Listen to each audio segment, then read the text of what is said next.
when you slide the screen to the left, it opens up to your camera. Okay. So I like to show people that just in a pinch so they can get in very quickly. Yeah. Once you're in your camera, you've got some options, right? Cinematic, video, photo, all these different things, and I'll go over them. But you can, if you're taking a video on the horizontal angle here, which I would highly recommend that you do. I'm not a fan of vertical videos, but I know sometimes people find a reason for them. You can start your video by tapping the shutter, or what I think is easier when you're holding it this way, you can start your video by tapping on the volume button. So that kind of just changes the game. It really makes it feel like a, you know, an SLR camera or something, and you can stop it the same way. Oh yeah, exactly. So let's go over some of the different settings that we see here. This is like a little wheel that you can slide. You've got time lapse, meaning it speeds everything up. You've got slow-mo, exactly what it sounds like, a slow motion video. And then you've got cinematic. Which camera, which phone did you end up getting? This is SE. You have the SE? That's the new phone, right? Okay, so I don't think you have cinematic on yours. No. So you've got video. Now, when it comes to video, you've got some different options, and we'll go in the settings and talk about what you want to have that set at based on what you're going to do with the video. On yours, when you're taking a video, which you're doing right now, do you see any options for lenses? You don't. But what you can do, I think, is hold your finger on it or pinch to zoom. Try one of those. Try to zoom in and out. Yes. You can do that. Okay, so at least you can do your zoom, which is great. And then at the top, tell me some of the settings that you see.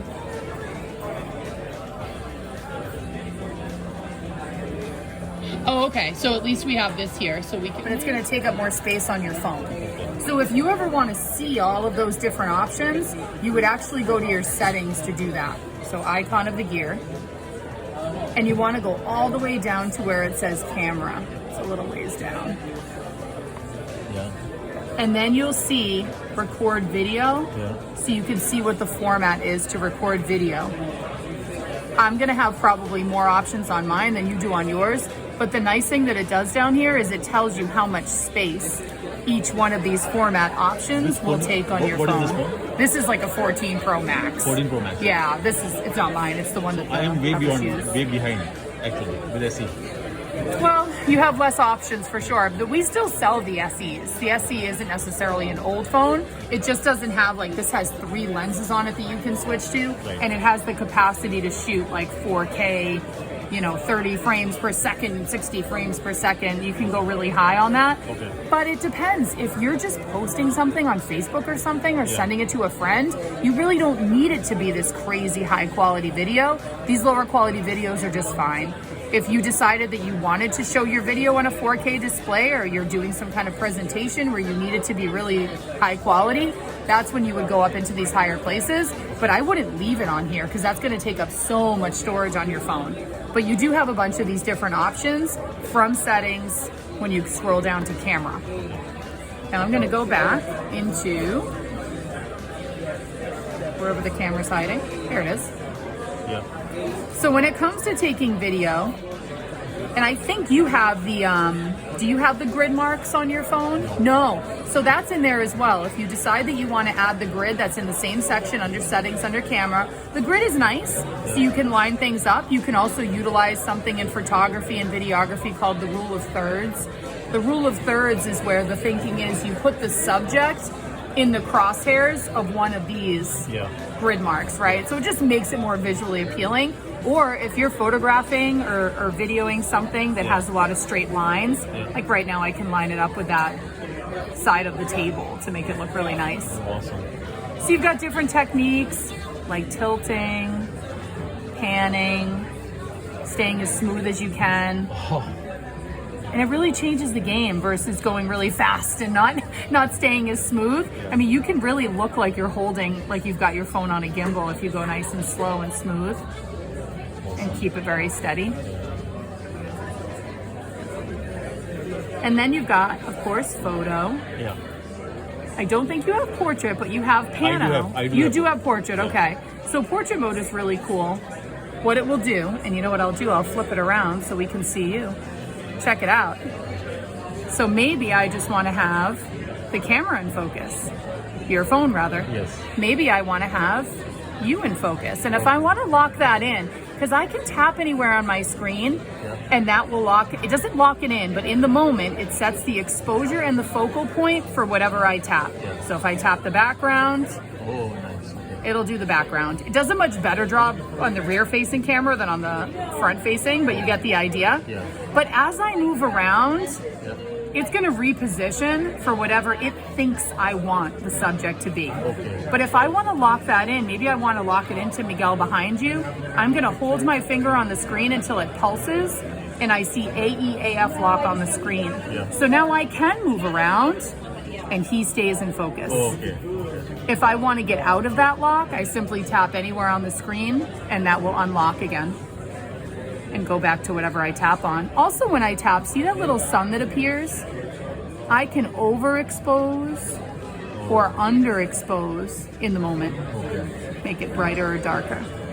Nice. I also have some options when it comes to the lighting. Yeah. So right now I've got what's called natural lighting, which honestly a lot of the time I kind of really like natural lighting. It looks nice. Yeah. But this is kind of a wheel I can tap on or slide, and I can go into studio lighting. See how your face got a little bit brighter there?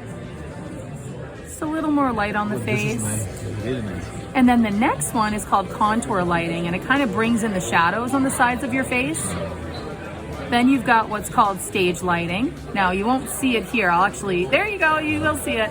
So it isolates the background when you take the photo. You've got stage light mono, which is the same thing. It'll isolate the background once you have the person in there. And then you've got stage light key on here. I don't know that you have this exact setting on yours, I don't think. but different settings. Now the cool thing is, let's say I decide to photograph you in this black and white. I'm gonna tap it. And now I wanna go back and edit. All of the editing on here is called non-destructive editing. So I can go back and change my mind. If I tap edit, I can say, you know what? I really decided that I do want the background to be there. Wow. Maybe I want to brighten it. I want to do all these different edits. Whatever I decide I want to do. Maybe I want to crop. Now I'm going to hit done. And I've got my photo. But if I ever want to go back and change my mind again, I can tap edit and I can totally do that. Nothing is locked in. I could change it however I want. Even though I cropped, I could bring it right back the way it was. So that's all non-destructive editing. You can do whatever you so choose. You can always go back because it saves all the different layers of whatever you did. Okay. So that was portrait mode. Now, right now, I'm in my camera, but see all of these selections? I don't see photo, video, I don't see all those selections here. That's because I've kind of opened up this little drawer of goodies at the top, that little arrow right there. Yep. So if I want to get back to all the things that were there before, I can just tap it again. And now I've got all those selections back for photo and video. But this is a cool place to go into because you've got all these different options. You've got the flash. So if I wanted to turn the flash on, I've got exposure if I want to overexpose or underexpose. So these are all different things that you can go into. Timer, if you want to have a little countdown, maybe you want to set up your camera so you can take a group photo or something. I'm going to get out of that and go into this one because I have filters. So these were different studio lighting options. These are filter options. So if you've ever used like a standard camera with a lens on it, you can put different filter options on it. Maybe you want your photo to be brighter, the colors to be brighter. Maybe you want it to be warmer or cooler. This one is dramatic, so the blacks are very rich. Dramatic warm, dramatic cool, and then 3 different black and white options. You've got mono, silver tone, which really mimics what a black and white photography paper would do. It's kind of yellow in tone. And then this noir. But whatever I photograph in right now, same deal. I can go right back in, tap edit, and change my mind on that filter and put you right back into color.